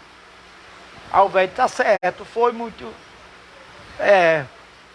Tiradentes indo por cada falso. Chegou lá, o médico examinou, e o amigo levou para casa e ele ficou trancado, com uma cara de tristeza, assim, tinha uma nuvem preta na cabeça dele, ele cabeça baixa, respirando. Aí eu me disse, pai, o que é que você tem? Nada, nada não. Pai, você está tirando? Eu tô não. Aí insistiram tanto, ele disse, meu filho, eu vou contar a verdade. Eu fui para o médico e o médico me desmoralizou. Pai, pelo amor de Deus, o que foi isso? Desmoralizou. Vamos pegar as armas. E o amigo dele estava junto. Correu, foi embora, um amigo dele. Chegou da cidade e disse, nem junte a mala, que depois eu mando. Pega o carro e vai embora, que a patrulha vem lhe matar. Porque você fez um exame na próstata do velho. Que isso? Pronto, então, isso tudo a gente convive, sabe? Aí já mandaram escrever o livro Deus me livre, que assim vem próprio, vai pro Index Santoro. Eu imagino. Doutor Aperi, tem um monte de perguntas para fazer. Faça. Uma curiosidade. Diga. Como é que o senhor virou obstetra? Como é que foi para esse caminho? Quando eu fiz medicina, eu disse logo, não faço duas coisas, nem obstetrícia nem pediatria. Ué, disse que não fazia? Não fazia. Mas acontece que quando a gente passa, Geraldo está aqui, é testemunha, o lugar mais organizado é a maternidade. Era a maternidade. Doutor Leide era um coronel de polícia, coronel médico, sim. E lá é o seguinte, a minha função tinha que ser militar, eu era ajudante de ordens dele. Ou seja, eu tomava conta do gabinete. Sim. Ele deixava o ponto no meu birô até 7 horas. Chegava, oi, tudo bem? Tudo bem. O pessoal tá aí? Tá. Assinava e saía. 7 horas dizia, me mande o ponto para minha mesa, que era outra sala, eu botava aqui. Aí o cara dizia, ei, o ponto, eu digo, já foi, vixe Maria. Aí chegava todo encabulado assim, bom dia, professor. Aí ele ficava calado e dizia, tem relógio não? Aí quando tinha uns que era todo de chegar atrás, dizia, você é um dormente. É um dormente, aquele que se bate e não sente nada. Trata de se mudar. E era tudo certo, lá em uma hierarquia assim. Uma vez ele disse, você pensa que vai ser diretor da maternidade? Eu digo, nunca pensei. Antes de você ter meus 8 mais antigos. Aí eu disse depois para uma pessoa, mas quem vai enterrar ele sou eu como diretor, e não deu certo. Ele, quando morreu em 98, eu era o diretor e eu quem fiz as exéquias dele. Nossa. Porque tem um rito. O ritual da maternidade acabaram. Também o doutor Kleber acabou com os rituais. Quando morria a primeira sessão do centro de estudo, que era toda quinta-feira, que era uma científica, a segunda científica, a terceira administrativa, a quarta cultural. Convidava compositores, pintores, escritores para conversar com os médicos. E a primeira aula ele dizia, você lê jornal? Quem lê jornal, levante a mão. Quem lê a revista Veja, naquele tempo a Veja era boa. Qual a revista? Aí dizia, o médico, se não lê jornal e não lê revista, ele não presta para ser médico. Nossa. Tem que ser atualizado. Aí eu vou fazer, fiquei lá, fiz residência e tenho o primeiro título de especialista meu, que é o RQE, Requerimento de Qualificação de Especialidade, registrado no Conselho de Medicina, número 1, meu é ginecologia e obstetrícia. Nossa. Doutor Peri, uma curiosidade agora, na verdade uma inconfidência que eu vou fazer. Quando eu comecei a divulgar, eu e a produção do programa começamos a divulgar no Facebook, no Instagram, nas redes sociais, pelo menos 4 amigas minhas que não se conhecem disseram, doutor Yaperi fez o parto do meu filho, e disseram coisas muito agradáveis e muito interessantes. Ah, ele conversa, ele faz um parto humanizado, ele fala de música. Como é que isso funciona, doutor? Vou dizer, eu não sabia disso. É instinto. Eu, como estudei antropologia do parto, eu tenho um livro publicado chamado Aspectos Antropológicos do Parto, eu sei que as coisas são diferentes. A parteira não é invasiva, a parteira, todo mundo confia dela, a confiança não se compra, se demonstra que tem, né? Aí o que acontece? Luiz Roberto, diretor do Hospital Rio Grande, filho do Dr. Genário Fonseca, ele foi meu residente, que eu fui chefe da residência bem uns 10 anos. E o TCC do trabalho de conclusão da residência foi sobre a humanização do parto. E ele contou que em 1972, ele não acompanhou nesse tempo, porque ele chegou bem depois, acompanhou pelos prontuários, que via nos prontuários, dizendo, o médico fez o parto, foi o doutor Iaperi, mandou apagar as luzes no momento do nascimento, mandou fazer silêncio, e a criança era acolhida, era feita uma chantada indiana na barriga da mãe. Porque se você dormir encolhidinho, quando acorda você tem vontade. Chegar uma pessoa fizer uma massagem, não é bom? E 9 meses encolhido. Entendeu? Não, eu digo, olha, cale a boca que vocês não vão lesar o tímpano da criança com essa voz de taquara rachada, não. A criança tem que ouvir música suavemente para ele se acostumar com o som. Ele só conhece o batimento do coração da mãe. E outros, ele encontrou que eu usava um Sega CD, que era um toca-disco que eu comprei em Manaus. Eu botava um CD só de música erudita, tinha um cinturão aqui na hora do parto. Então o bebê, quem primeiro botou o bebê para mamar fui eu, quem primeiro fez chantada fui eu, e coincidência das coincidências, quando o Le Boyer divulgou isso em 72, eu fazia junto com ele. Nossa. E eu não conhecia, eu conheci pelo jornal que ele fazia isso. Nossa. Fiz tudo para transformar o parto numa coisa boa. Uma vez o anestesista disse, eu não sei como você acha bonito um parto, eu acho tão grosseiro. Eu digo, você vê no outro aspecto. Eu vejo o aspecto da vida. Sim. E uma das causas que eu deixei a obstetrícia foi porque eu fui injustiçado.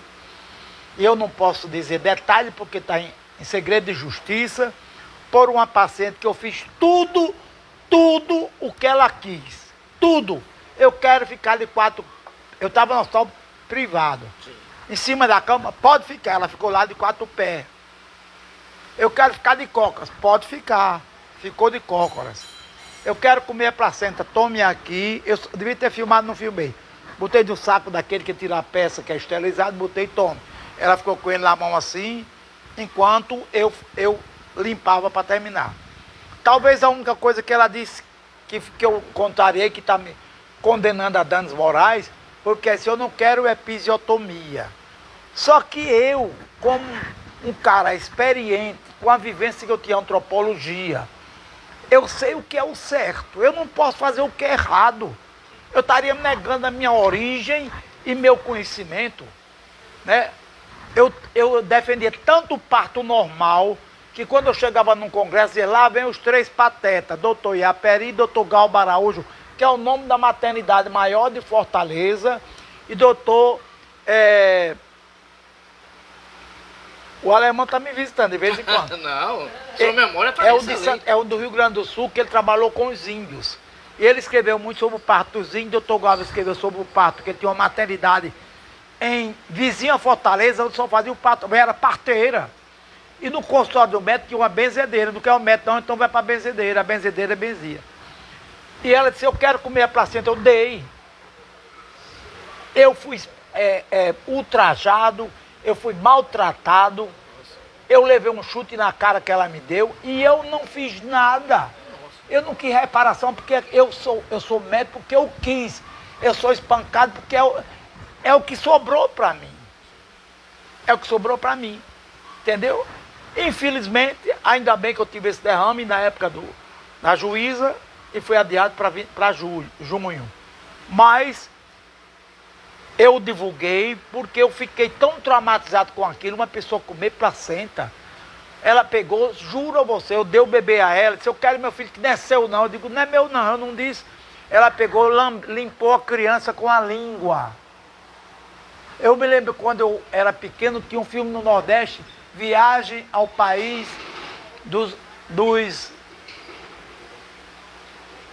daquela tribo grande dos Chavantes. Aí na porta tinha um couro de onça estirado, original. Tinha os animais que encontraram morto e empalharam. E na filmagem tinha uma onça comendo um cervo, rasgando assim. Aí o cara começa a filmar, ela tá de cabeça, levanta a cara assim, a cara toda suja de sangue. Foi esse o que eu vi na mulher. Eu disse, minha filha, não faça isso não. Não sou sua filha não. Pai, manda esse imbecil se calar. Eu estou contando uma coisa que eu não quero contar, que eu sofro muito com isso. Sim. Porque é o castigo que eu recebi por ser vaidoso. Eu tinha vaidade do meu trabalho, porque eu achei que aquele era o trabalho certo. Mas eu não era aquele vaidoso que não pisa no chão, não. Ao contrário. O paciente dizia, você quer que eu faça isso? Tem umas doulas que adoravam trabalhar comigo, que elas faziam o que queriam com o paciente. Mesmo uma vez eu dizendo, quando você sentir vontade de fazer força, faz. Aí quando ela sentia a doula dizia, ela pediu assentamento da doula. Eu não me incomodava que ela estava dividindo comigo, não, porque ela não estava fazendo mal, estava fazendo bem. Mas aí eu disse, não faço mais. Pronto. Disse adeus de joelho ao meio-dia, disse ele, eu lhe peço eu me dispensar. Deixei de fazer. Não, tinha umas 4 pacientes no começo da gravidez, eu atendi essas e encerrei. Não quero mais. Hoje eu sou médico do trabalho, eu acho ótimo, eu faço uma perícia bem feitíssima, isenta, eu não tomo o lado do reclamante nem da reclamada. E não perco. O juiz gosta, porque eu disse que eu escrevo tudo que ele entende. O outro bota a cóclea de não sei o que, o cabelo de nem a cóclea dele, você aqui atrás. Mas, doutor Aperi, assim, o senhor olhando em retrospectiva tudo, não são muito mais feedbacks positivos? E 1 milhão. Eu que não tenho nada a ver com medicina. 4 pessoas, 4 amigas falaram 4 filhas. Eu fui do Nordestão e encontrei 4. Então, e você, eu estava nos 80 anos da rampa. Sim. Aí me sentou na minha frente, a presidente da fundação virou e disse, e a Peri, você que me pariu. Eu disse, que pari ela? Deve ter muitas, né? Não, não foi um parto do filho dela, não, foi dela. Ela mesma. Ela foi nascida das minhas mãos. E eu nunca botei. Eu uma vez tinha uma propaganda do Dia do Médico, tinha uma doutora com um menino de cabeça para baixo assim. Aí eu disse, doutora, menino não se bota de cabeça para baixo não. Você bota ele deitado, porque também tudo bem. Ele não ficou a gravidez toda de cabeça para baixo, ele ficou sentado. Num certo mês chama-se cambalhota fisiológica. Como a cabeça pesa mais do que o corpo, ele faz, tô louco. Quase um mês do parto. Então se eu botar de cabeça baixa, ele tem o horizonte, aquele horizonte do avião, né?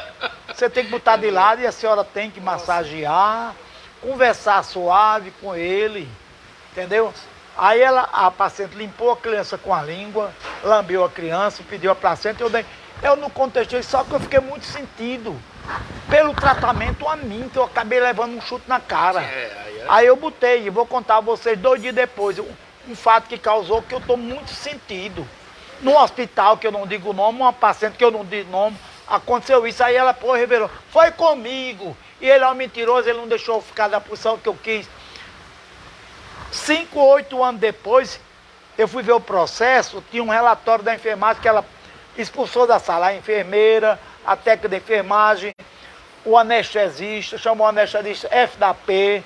Nossa. Entendeu? Não deixava entrar. E o pior, tem um pior ainda, a mãe não foi permitida entrar, a mãe dela. E a mãe dela, quando pegava na porta, abria, dizia, fulano pro marido, saia que esse menino não é seu não. Fechava a porta. 4 vezes disse isso. Agora, eu não estou julgando ninguém que eu não posso julgar, não conheço. Mas, se você leigo, for para um parto de sua filha, o médico está fazendo o exame, você fazer também sem luva, enfiar o dedo na vagina de sua filha. Nossa. Aí eu disse, o senhor é médico? Não, então não bote a mão aqui, essa mão suja. Que história estranha. Mas isso é minoria, né, Iaperi, assim... Eu fiz 8.000 partos. Eu ia perguntar o número. 8.000. 8.000. Lhe garanto que 7.999 me satisfizeram e eu fiz me sentir bem. Quando eu saí, se eu tivesse um par de asa, eu voava para o céu. Porque eu saí tão feliz que eu ficava flutuando no ar. Uma dessas, eu tenho a impressão que desmanchou 7.999 coisas boas que eu fiz. Não desmanchou. Me encontro, hoje no supermercado eu encontrei 4. Ei, doutor, minha filha já está fazendo medicina. Ei, minha filha é formada, não sei o que, minha filha mora em Brasília. O senhor fez o parto. A outra disse a mim, o senhor cantou uma música de Caetano. Que quando eu não tinha um gravador, eu cantava. Quando era uma apressada, eu cantava a música de Fábio Júnior. Onde é que foi parar aquela menina que me cantava quase toda noite, jogando verso, palavras de prosa, durante o parto? Telefonema de duplo sentido. Durante o parto? Do parto. Aí eu me encontrei um que disse, ei, o senhor se lembra qual foi a música que cantou? O menino já tem 17 anos, não me lembro nada. Não vai lembrar. Pois é. Raquel, estamos com quanto tempo? 1h12 minutos. Nossa, mas vamos lá. Eu tenho muito assunto ainda, mas vamos para o assunto dos livros. Ninguém nem entrou na arte, na literatura. Não, vamos aqui. O senhor tem quantos livros no total? É mais de 70, não é isso? Publicados. Aqui tem... Não sei se está o último. Vamos lá. É um bem feio. Não, nenhum Foi é feito feio. no Recife, fizeram a coisa mais feia do mundo, aquele livro rápido. Olha, livro do rápido, eu estou dizendo. Eita. Promete cobrar R$9 por livro. No final sai por 17, porque diz, o desenho da capa foi meu. Só que fizeram mal feito. Revisão, eu fiz, cobrou a revisão. Entendeu? E só entregaram porque eu ameacei. Eu disse, manda ou eu mando em Recife aqui, eu tenho um caba lá da capoeira do Siridó, que ele anda com pau de aroeira para quebrar tua cara. Reclamação em público aqui, mas vamos para a literatura. Veja. Tem muito livro bom aqui, alguns eu li. O meu livro Vamos lá. predileto é esse aqui, que eu tentei fazer a segunda edição. A lei, eu não consegui pela lei de incentivo à cultura, porque não é cultura, certo? Ele conta, eu fui contar a história, a cabeça do rei, a morte e a morte do Virgulino Ferreira da Silva. Por quê? Eu falo da morte, os rituais da morte no sertão, como é que você prepara o defunto, como é que você dá banho nele, aquela bacia não cabe, então é um bacião, deita o defunto, e ele está encolhido, você diz, irmão das almas, eu vou lavar seu sovaco. Aí ele levanta o braço, aí você lava. Nossa. Baixa o sovaco, irmão. Eu vou tirar a sua pele. Desculpe que eu vou lavar, eu sou possuído. E ele deixa. Existe esse ritual todo? Tem um ritual de botar a moeda debaixo do cadáver para ele pagar o barqueiro das almas. Isso, Caronte. O Caronte. E mais, quando o cabo é morto de morte matada, você bota uma moeda debaixo do cadáver. O defunto, se o criminoso estiver a 10 metros de distância, ele não consegue sair dali. Ele arrudeia. E quando se aproxima do cadáver, ele sangra. Nossa. Se o cabo morrer afogado, você pega uma cabaça, morrer afogado num açude, vai morrer muito agora. Bota uma vela benta e solta ele no açude. Aí a cabaça vai, quando ela começar a girar e parar no meio do açude, pode mergulhar que o cadáver está ali. Nossa. Tudo isso está no livro? Tá, nesse livro aqui. Sim. Tanto é que Nízia Floresta, que é minha amiga, disse, Peri, onde é que você... Nízia Floresta é escritora, não é aquela de 1810, não. Sim, é. Aprendeu, eu digo, com as velhas do interior. Eu perguntava, a mamãe dizia, tem que perguntar besteira. Aí disse, como é que você lava? Aí a gente tinha uma cuidadora lá em casa, chamada Alzira. Alzira era uma pobrezinha feinha, maguinha, pequenininha. Aquele povo parecia que tinha uma cena que o músculo tudo desenhado, mas atrofiado. Cabelo pichete, mas cortado aqui, mas era uma mulher legítima. Ela amansava burro brabo, montava no burro até ficar bravo e cobrava. Ela matava bode, carneiro na porrada. Era covão de pilão, fraturava o crânio, amarrava o pé e subia e descarnava. Que isso? Lavava fato, intestino de boi lá no rio da Luísa, que eu tenho uma maior raiva que esse povo poluiu o rio. O povo, olha, eu tô dizendo aqui vocês, que deixa o povo tomar banho, urinar e fazer cocô lá no açude de Acari. É muito feio isso. Eu fui uma vez quando o açude estava cheio, tinha um bar assim na beira do açude, não era areia não, era pedra de brita, cortou meus pés. E eu fui levar o menino pequeno, meu sobrinho, para tomar banho. Eu tirei porque vi o cocô de cavalo boiando e eu, xô, o cocô, né? Porque a menina ia brincar.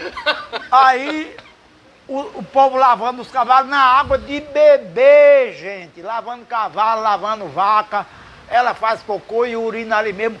Pelo amor de Deus, o sertanejo nordestino, ele é um homem limpo e higiênico. Quem inventou tampar o pote fomos nós, nordestinos do Seridó. Porque a gente veio lá de Braga, lá na Galícia, e aprendeu isso, a higiene e o cuidado com o de comer e o de beber. Nossa. Doutor Peri, mate minha curiosidade. Você é pesquisador, esse livro fala justamente sobre cangaço, daquilo que deu na capa. E a Imperatriz Leopoldinense venceu. Pronto. O desfile da Escola de Samba do Rio de Janeiro com o tema. Com o tema deles. Como é que você viu isso e esse resgate ao cangaço? Eu acho muito bom, sabe? Agora, eu achei muito colorido, porque o cangaceiro era tão inteligente que ele mimetizava com o meio ambiente. A roupa dele não tinha nada colorido, a não ser o lenço vermelho, mas já estava desbotado, não dava para ver muito. Mas o Lampião era vaidoso. No perfume e na brilhantina. Banho não. Mas Dona Maria dizia, ei, já tá fedendo, o macaco descobre você pelo cheiro. Ou pela catinga do sujeiro ou pelo cheiro de perfume. Aí veja, eu estudei os rituais da morte, como é que enterra, como é o toque de dobrado, o do menino, o anjinho é tem, sem parar. E o outro é tem, é adulto, tem, é mulher. É o correio avisando quem morreu. E vou dizer, até o ritual da chega, quem vai na frente, ninguém pode passar na frente do caixão, tem que ir atrás do caixão, se passar ele leva. Ele leva. E aí eu contei, por isso que é a morte de Lampião, que é o centro desse livro, é como ele morreu. Sim. Que eu conto tão bem contado que eu tenho a impressão que eu estava lá. Esse eu não li, tô louco para ler esse. Não existe nem cópia, porque Mané Beradeiro, secretário da academia, me disse, eu tenho um original. Aí eu disse, amigo, tá autografado. E o autógrafo aqui não é uma cópia xerox do autógrafo. Ele comprou no sebo, o cara autografou inclusive. Por que não está no sebo? Porque o povo gosta tanto que não dá no sebo. Se eu botei nos Estados Unidos, na Biblioteca Nacional, botei na Itália, na Espanha, em Portugal, não tem todos esses, mas não tem esse. Não tem esse. Não tem. Mas vai ter outra edição? Eu preparei, inclusive a capa vai ser toda vermelha, bem vermelho, bonito, quase sangue, velho. Mas aí o deputado Vivaldo Costa botou dinheiro para eu reeditar em 2019. Quando entrou a Covid, a governadora pediu para ele renunciar para aproveitar o dinheiro das emendas parlamentares para começar a preparar. Eu lembro desse processo. Pronto, aí não foi. Mas eu vou... Mas porque tem agora, 2023 está tem Bernardo, que foi meu aluno, que o deputado é médico, foi meu aluno.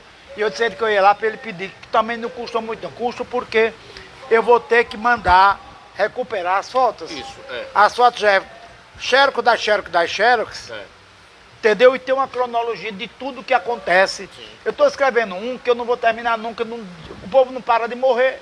Chama-se Tempos Potiguares. Quando eu digo, não, terminei, aí morro conhecido, eu não vou deixar de botar fulano de tal no meu livro. A família vai me cobrar, para o livro vai fazer. Mas qualquer dia eu tampo o vidro, não quero mais nem saber, morreu. Quem não morreu, não morreu mais. Fechou o livro. E o livro tem uma coisa interessante, cada mês eu elejo alguém morto, famoso, e que ninguém divulga muito, e conta a história dele em 5, 6, 8 páginas. Eu estou contando de Júlia Barbosa, que foi aquela Réu Casquinha, que foi a primeira vereadora eleita de Natal, viu? Era uma mendiga. Sim. Aqui, eu não digo o nome, nem digo o que ele fez com ela não, que é muito feio, sabe? Mas um cabeçote conhecido, escritor, disse que quando eu era estudante transei com ela. Eu disse, tu amo ceboso, quero nem tomar nem banho. Depois a gente vai no off aqui, antes de sair do ao vivo. Não. Foi Júlia. Marta Medeiros, uma moça que estava noiva e antes do casamento em Caicó, foi tomar banho no açude do Itã, morreu afogada. Essa história está lá. O assassinato de Otávio Lamartine, filho do vereador Juvenal Lamartine, o tenente Rangel chegou com a patrulha para matá-lo, não foi para prender não. Aí ele pegou, foi lá dentro, pegou assim o papel e disse: você não pode me prender, porque isso da minha mão é um habeas corpus. Ele disse: e eu não vim lhe prender, vim lhe matar. Pá, na frente da mulher dele, matou.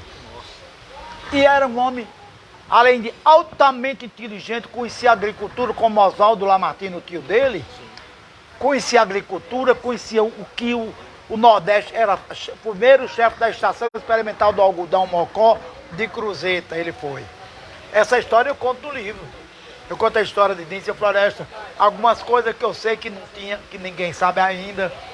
A história de Doutor Barata, a história de Frei Miguelinho. Depende do mês. Publica esse livro. Vou publicar, eu gosto. Eu gosto dele mesmo, porque às vezes eu consulto. Quem morreu, quando é que morreu? Peraí. Vou lá e tá lá.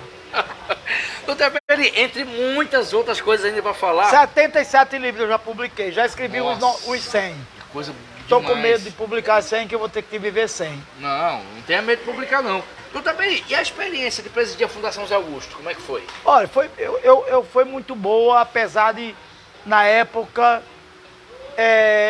hoje em dia, eu disse a Crispiliano pegou a Fundação rica, porque todos os recursos da lei Aldir Blanc veio para o Estado e ele distribuiu. Teve município que não gastou um tostão, recebeu 30 mil reais, não gastou, com a população de 4 mil habitantes.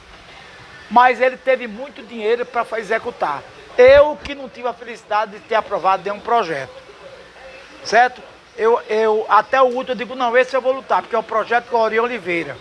Eu tinha que pegar um celular, botar assim, e selfie, dizer: meu nome é Iaperi Araújo, eu estou nessa vida de artista desde 1962, quando eu editei meu primeiro livro, certo? Chamado Canções da Terra, com capa e apresentação de Hilton Navarro. Com esse livro eu tirei o 3º lugar no prêmio Câmara Cascudo, que o primeiro foi Nilton, o segundo foi Sanderson, o terceiro fui eu. E eu era um bostinha. Eu tinha o quê? 16 anos, 15 anos. Pois bem, aí a história foi o seguinte: estava havendo uma disputa entre eu e Paulo Macedo. Lá para a Fundação Zé Augusto. Paulo Macedo, segundo contam os mentirosos, patrocinado por Cassiano Arruda. E eu era patrocinado por Leão das Ferreiras. Quem? O secretário-chefe do Gabinete Civil. Então, Zé Agripino tentou conciliar, convidou Cerejo. Cerejo disse: eu não quero, mas se você quiser me homenagear, nomeie Iaperi. Ele não quer que eu diga isso, porque ele disse que não tem nada a ver com minhas coisas, não, porque ele acha que eu fiz alguma coisa errada. E não fiz. Basta dizer que nunca, as minhas prestações de conta nunca voltaram, a não ser a última que eu deixei pronta e já foi na admissão de quem me sucedeu. Sim. E voltou faltando R$ 94. Eu paguei logo. Foi feito, não era mais na administração, então um erro contábil. Pode ser intencional também. Apesar de que quem me sucedeu é incapaz de fazer isso, que é um cara de muito valor chamado Aldir Madruga, meu amigo pessoal. Pois bem, aí Zé Agripino me telefonou: Iaperi, você vai à fundação, tá, ok, tá, obrigado, pronto. Fui lá, marcaram a reunião, eu antecedi e sucedi, foi antecedido por Aldir Madruga e fui sucedido por Aldir Madruga, né? Eu fiquei entre dois ordens. E eu fiz tudo para trazer a população para o povo, mas não tinha dinheiro. Chegou a fazer, minha irmã era secretária da fundação, não foi por eu não, já era, olha, do tempo de Valério, Yara. Aí eu dizia: Yara, vai ter um lançamento do livro. Ela mora ali em Nova Panambi, ela fazia umas rosquinhas de pão, né? Passava manteiga com alho e trazia, fazia umas balas de coco, fazia para o coquetel, e eu trazia 2, 3 refrigerantes. E era assim. Mas eu fiz exposições itinerantes. Pela primeira vez a fundação foi no interior. Eu fiz exposição na internet em mais de 15 cidades. Eu pedi os artistas pintarem um estandarte de 3 metros de altura de algodão branco, que eu comprei, com umas anilhas em cima, você botava um pau e pendurava até num armador de rede. Sim. Tem casa de cultura no interior, que na tempo não tinha casa de cultura, porque tem armador. Botava. Eu tive aí fiz a exposição, como era a verde meu vale, a bênção Padre Cício, meu São Sebastião, bandeirinha de São João e a Via Sacra, com 16 estandartes. A gente enrolava, a caixa era desse tamanho, só era da largura 1,40 m. E botava todo o trabalho de tecido, botava um cadeado e mandava para o interior. Ele pendurava em qualquer canto. A de São Paulo Protegido teve 780 visitas registradas. Nossa. Quer dizer, a medida, olha, a minha terra, São Vicente, ela tem um museu chamado Memorial da Quixabeira. Era a antiga cadeia pública e a Universidade é de Currais Novos, é a federal. E para você ver como a universidade é importante no desenvolvimento do povo. E a gente não tem a medida, e eu tenho essa medida. Então em São Vicente tem muita moça, rapazes formados em pedagogia, em letras, em Currais Novos, no campus da universidade. Pois eles resolveram organizar o Museu Memorial da Quixabeira. Muito bom. E é modernista, tão bom que recebeu o prêmio Rodrigo Melo Franco de Andrade do IFAM. Muito bom. Foi laureado, o único do Rio Grande do Norte laureado. Nem o da universidade, nem ninguém foi laureado. Só ele. E o único indicado fui eu, mas não ganhei quando eu era da Fundação de Augusto, pelo meu trabalho em defesa do patrimônio. Aí veja, não tinha dinheiro, tudo era feito assim, improvisado. Mas eu recuperei, eu botei para funcionar a Cidade da Criança, foi inaugurado 12 de outubro do ano que eu saí, que foi em 94. Até o final, até eu sair da fundação, tinha eventos, tinha brincadeira de criança, tinha uma imitação da passeata de Disney às 5 horas. Todos os artistas desfilavam ao redor da lagoa com fogos, entendeu? Com pequenas coisas a gente faz. Sim. E a gente aprende a fazer quando está na necessidade. Quem tem muito dinheiro não faz porque é fácil. Difícil é fazer sem dinheiro. Funcionei, botei lá, abri a escolinha de arte que estava fechada e botei o nome dele, Tavares, porque ele morreu na minha administração, era Portinari, eu botei o nome dele. Botei a Biblioteca Pública Miriam Selle num lugar, isso tudo. Criei o Museu do Brinquedo, que era mais bonito que esse aí do IFRN, porque aqui tinha pintado na parede um menino empinando uma pipa e da mão dele saía um cordão e ali estava a pipa verdadeira. Entendeu? Tinha a terceira dimensão, que era o real. E a gente fez o Museu do Brinquedo, a Biblioteca Infantil, a Escolinha de Artes. Fiz o Castelo de Cinderela. Depois disso, por conta disso, uma funcionária da fundação me fez um BO contra mim, porque eu disse que ela me sucedeu e ela tinha derrubado. Nossa. Aí o delegado Lucena me chamou para a delegacia de Ponta Negra, na terça-feira de carnaval. Eu vim aqui, ela estava lá, aí o delegado disse, você escreveu? Eu digo, é meu nome? É esse. Botei na coluna daquele Lemos. Aí ela disse, como é que você soube? Eu digo, os funcionários saíram e disseram que ela tinha mandado derrubar. Eu não derrubei, eu disse, você não é pedreira, foi da sua administração, foi o Otto que mandou derrubar. Eu digo, eu desconfio que o Otto não mandou não. Você derrubou porque quis. Aí ele disse, não, você corrige no mesma coluna, corrijo. Vou dizer que foi a informação que eu recebi. Aí eu disse, tá, tchau delegado. Quando eu saí, ela disse, ei, mandei ele voltar, ele não vai me pagar os 20 mil que eu estou pedindo de indenização não. Aí o delegado disse, minha senhora, quem atribui multa é o juiz, né, o delegado? Não tem nada a ver. Vá para a justiça, ela não foi mais não. Pois bem, mas tudo funcionou muito bem. Graças a Deus eu entreguei sem um processo ter voltado. E olha a minha lisura. Em 2016, eu fui ser diretor administrativo e financeiro da fundação no governo de Isaura. Ela disse, Aperi, eu lhe chamei para você ser processado. Ótimo, obrigado pelo presente. Ela disse que eu não aguento, mas todo mês é um processo em cima de mim. Eu pago 4 mil a um advogado por mês para me livrar desse processo.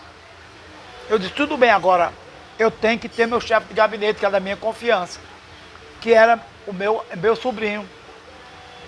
O pai dele é esse que me ligou. Aí eu disse, David, ele tem especialização em direito administrativo. Aí ele era daquele que tosse até você sentir dor.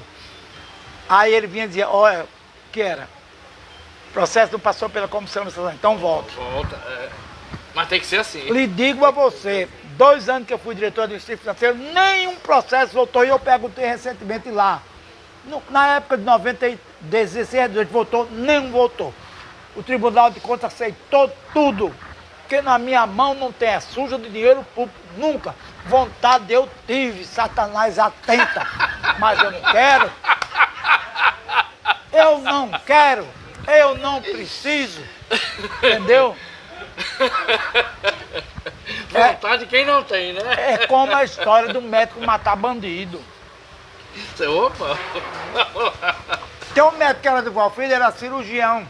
Ele é bem mais velho que eu, tem mais de 80 anos, mas é porque ele já entrou velho.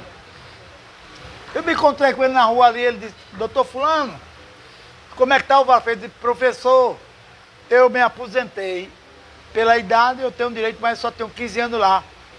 Eu disse, mas eu tinha tanta boa informação que você era um cara tão bom, aquele povo abandonado, espera ser operado, você ia, operava para mandar ter alta logo. Ele disse, mas o senhor não sabe da melhor. Chegava um bandido algemado pela polícia, algemava na cama, aí quando ele acordava dizia, doutor, vem cá, me solte, pra eu ir embora, me solte. Ele disse, eu não posso, eu não te achava, o senhor Serra. Doutor, se o senhor não me soltar, quando eu sair vou procurar saber onde o senhor mora, eu vou estrupar e matar sua mulher, suas filhas e lhe mato. Nossa. Por isso, doutor, professor, eu não quero mais não. Eu disse, eu não vou dizer aqui que é muito feio o que eu vou dizer, mas eu digo, se fosse comigo, eu dizia, mata, é. Pegava na frente dele, eu enchia uma seringa de xixi, seringa de 20, ao vivo e a cores. Pegava a seringa assim, olhava, não, vou botar bolha. Aí injetava na veia dele, bem depressa, não tinha quem descobrisse. Bota o estepe aí, vai. Urina é um líquido orgânico, mata, porém, bolia. Mas eu conheci o médico, esse eu não vou dizer o nome nem a pau.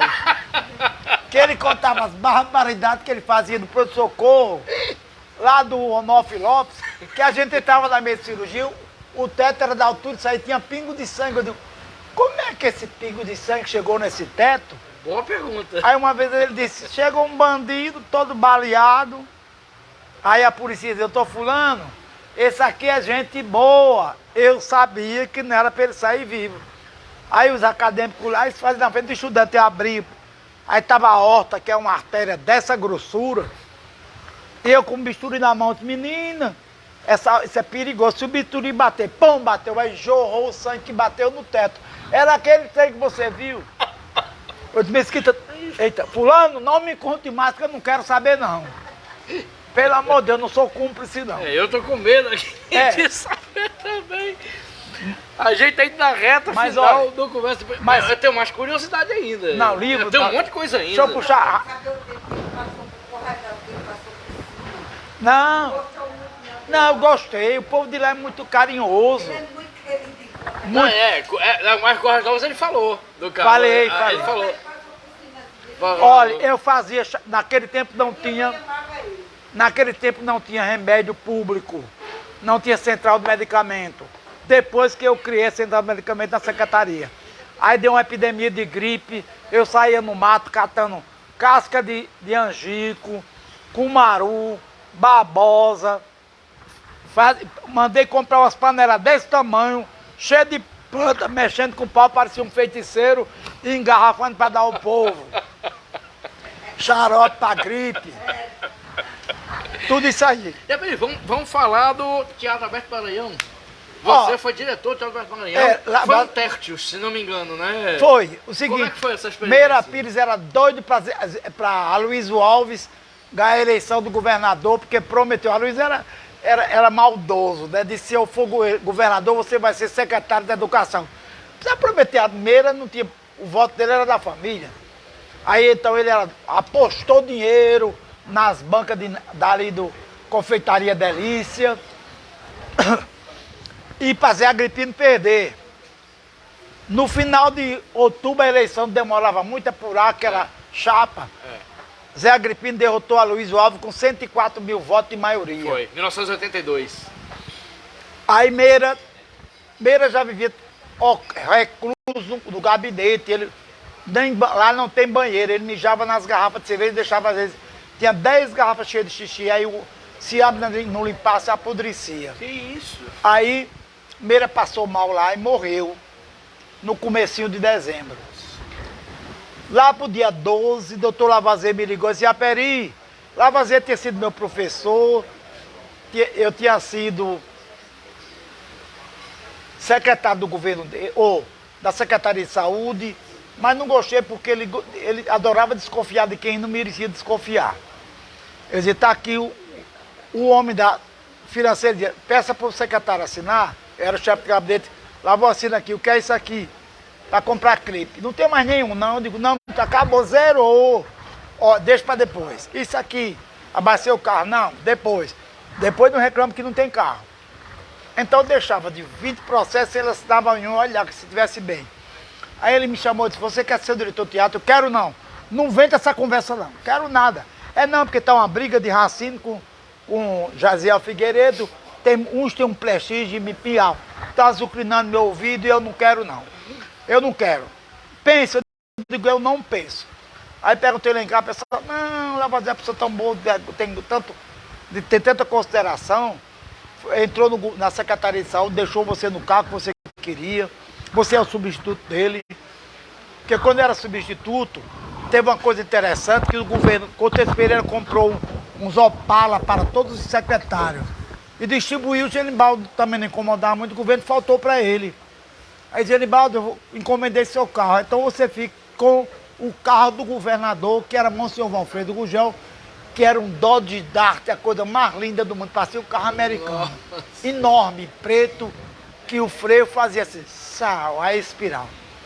Aí, como eu usava, ele vinha me pegar, eu ia. Aí, doutor Genibaldo viajou para os Estados Unidos. E a Peri, você vai assumir a recomendação: não ande no carro preto. Se ele ficou com o carro dele e disse: entrega o meu. Eu digo: vou entregar não, só se vier buscar. E fiquei. Então o secretário tinha uma Palio, eu tinha um Dodge Dart, era maior. Aí: não passe pelo grande ponto, sentado no banco de trás, nem fique com o jornal na cara. Eu digo: adivinhou o que eu ia fazer? Aí quando eu saía de lá, eu abri o jornal do banco de trás e o Dodge Dart, o motorista, um moreninho de chapéu, de boné, bonito, todo arrumado, bonezinho. Ele adorava ser o secretário. Tanto é que ele foi depois o secretário do governador, dos governos quase todos depois de mim. Porque eu falava inglês, ele falava inglês. Pois bem, aí eu acabei assumindo. Sim. Assumindo, eu fiz logo o projeto Janela do Pixinguinha. O Pixinguinha não estava fora de Natal há muitos anos, eu fui... Telefonei porque não dava nem passagem para eu ir para o Rio. Falei que o Estado queria, a gente dava passagem, hospedagem, o carro para transporte. Aí eles vieram. Aí depois eu disse: eu quero botar um cantor da terra antes de começar o show. Eles permitiram, mandei a relação, foi aprovada.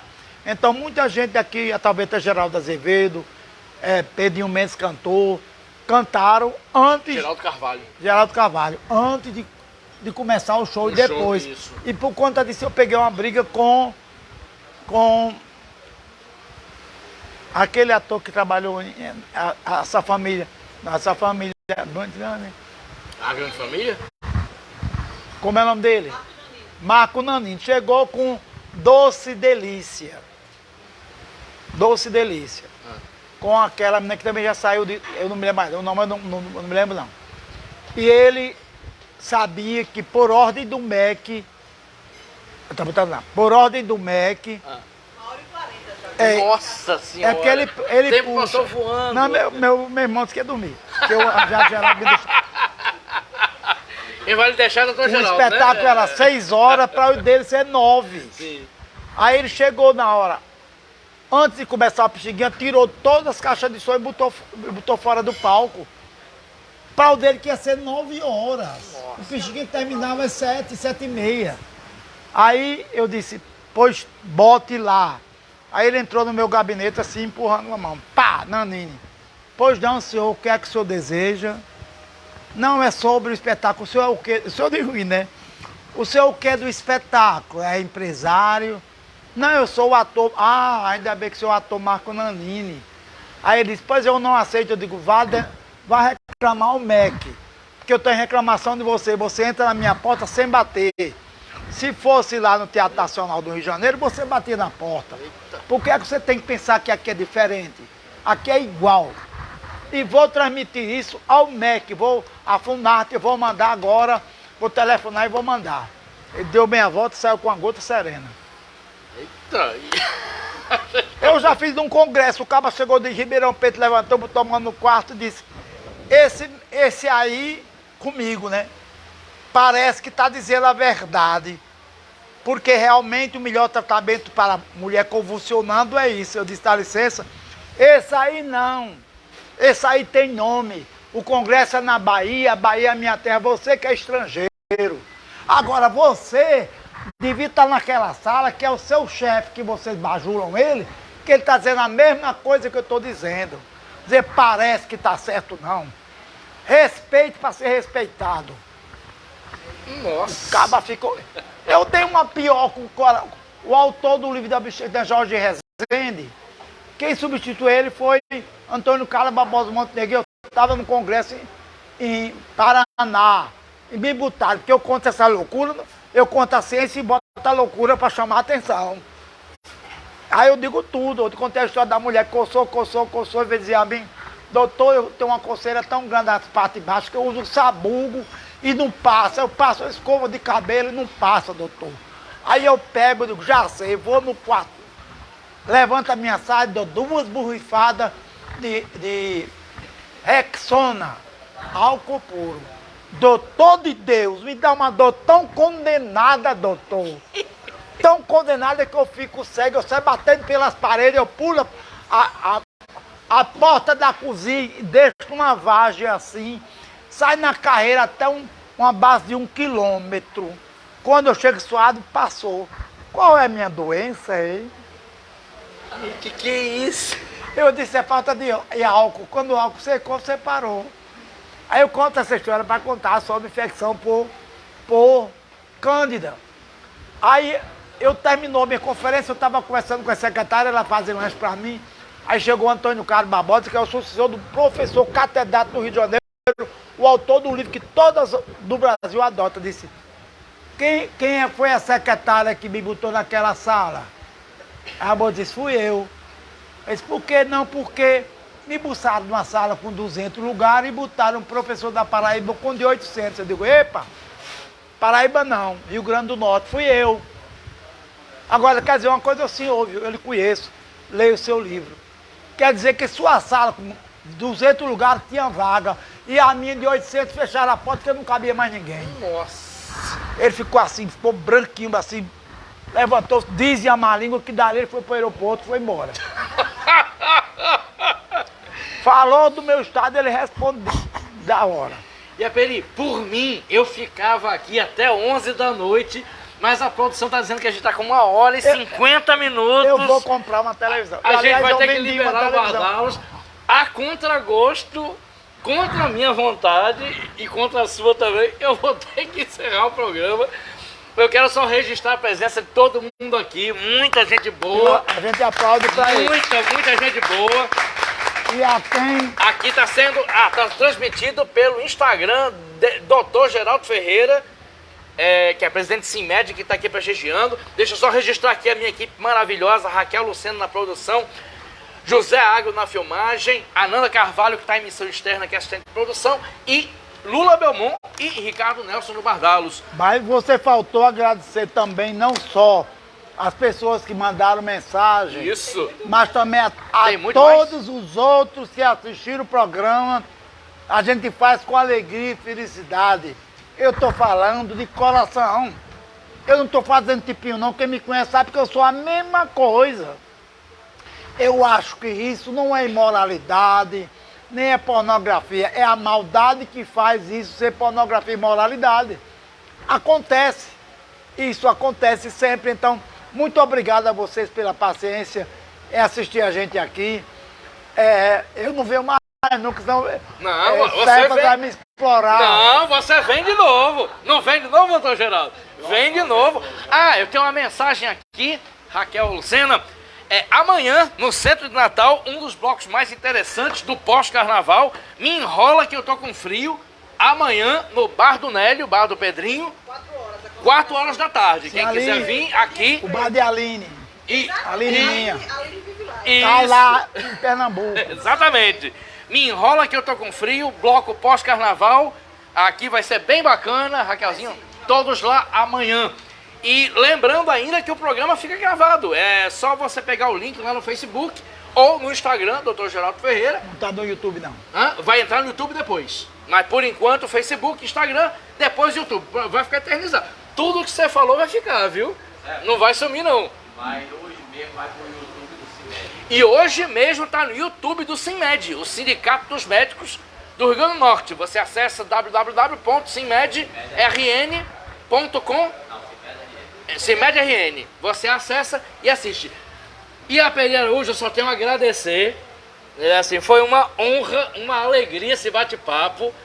Eu quero agradecer por ter aceitado o convite. Foi maravilhoso. Eu vou contar os livros porque são únicos. Eu não tenho estoque nenhum a não ser de livro meu. Então fiquem. Lembrando que quem foi sorteado com o livro nos programas anteriores, aos pouquinhos está chegando. Que o carnaval atrapalhou um pouquinho, mas os livros vão chegar. Então, Iaperi Araújo, muito obrigado. Obrigado. Uma salva de palmas, que foi maravilhoso. Obrigado. Obrigado a vocês, obrigado a todos os apoiadores e até o próximo Conversa de Botequim. Não foi stand-up, foi sit-down.